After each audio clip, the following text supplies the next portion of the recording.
Quelle formalité! C'est incroyable. C'est incroyable, il me surprend.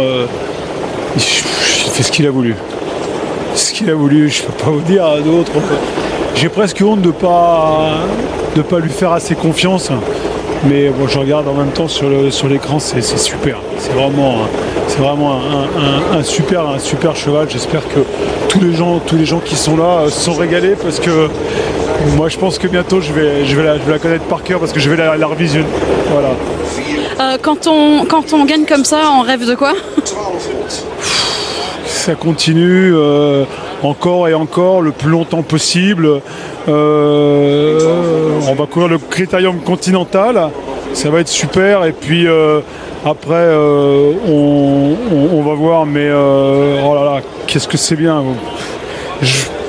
Je souhaite à tous les gens qui ont des chevaux de vivre encore à l'âge que j'ai, je veux dire des moments comme ça, c'est vraiment top, vraiment. Et donc il y a vraiment beaucoup de monde à Volvega par rapport à ce que j'ai déjà vu. Tout le monde a applaudi. Qu'est-ce que ça fait? Et c'est génial. Je regrette de ne pas avoir 2000 écharpes de Bold Eagle pour distribuer à tous les gens qui sont là. Voilà, écoutez, c'est merveilleux, quoi. Vraiment merveilleux. Allez le retrouver, bravo. Merci. Oui, donc je suis avec Thomas Bernerot, le copropriétaire de Bold Eagle, qui a les larmes aux yeux. Qu'est-ce que vous ressentez là? C'est un truc de fou. On avait beaucoup de pression avant la course parce qu'il y a eu des qualificatives, il y avait beaucoup d'enthousiasme autour du cheval et c'est un cheval exceptionnel. Et on n'a plus de mots pour le qualifier. Il bat le record de la piste aujourd'hui avec beaucoup de facilité. C'est un cheval, même si à chaque fois qu'on vient, on s'attend à une victoire, on a toujours autant d'émotions lors de ses arrivées. C'est vraiment exceptionnel. Oui, c'était magnifique, bravo. Merci. Alors Franck, c'était vraiment une formalité là. Ah oui, il s'est vraiment baladé, hein. Il n'a pas pris dur. Hein. J'ai vu prendre la tête comme j'ai voulu en partant et après, non, il était au-dessus du lot, tout simplement. Et donc vous en avez drivé des champions, je ne vais pas en citer pour ne vexer personne, mais celui-là, qu'est-ce que c'est? Ah bah il fait partie des grands champions que j'ai eu la chance de driver, mais il est peut-être au-dessus des autres, je sais pas, c'est pas facile de le comparer aux autres, mais il fait partie des grands champions que j'ai eu la chance de driver. Et là, comment vous vous sentez? Bah bien, c'est encore mieux quand on a gagné.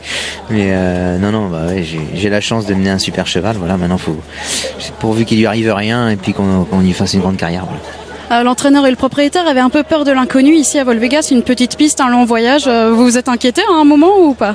Non. Il était un petit peu tendu au hit, mais je le connais. Il est quand même un petit peu spécial au hit. C'est vrai qu'il est un peu plus tendu. Mais une fois dans la course, après, il est mignon comme tout. Il sait ce qu'il a à faire. Okay, merci et bravo. Merci. Voilà, donc c'était Franck Nivard, vainqueur avec Bold Eagle. Le champion qu'il a drivé précédemment, c'était Reddy Cash, le père de Bold Eagle. Il n'y avait pas de honte à les comparer. Ils sont tous les deux la grande classe. On va retrouver maintenant Christine avec Sébastien Garato. Oui, alors là c'était une formalité. Franck Nivard m'a dit que c'est le meilleur cheval qu'il a drivé.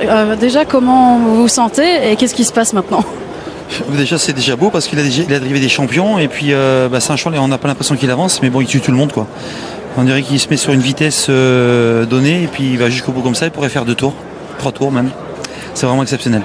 Il y a des très bons chevaux qui sont venus ici par le passé. Là il a battu le record de la piste sans même forcer. Sans forcer, et en plus il n'a pas débouché et la piste est quand même grasse, hein, faut dire ce qui est. C'est un peu collant, il a les combi-pattes devant, donc c'est un cheval, il est hors norme.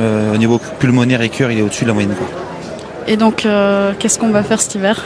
Cet hiver, déjà, il va se reposer un petit peu. Puis après, il va courir début décembre un Speed Classique sur 2007. Et ensuite, on va pas faire le prix Marcel Laurent, on le fera pas. Et on va faire le Continental. Donc, c'est le deuxième objectif. Et ensuite, on ira sur le... Enfin, si tout va bien, hein, on verra. Au mois de janvier, soit le Belgique en tête ou... je pense pas que je voulais faire rendre 25 mètres dans sa génération. On fera peut-être le Belgique devant et près d'Amérique après s'il est toujours en forme.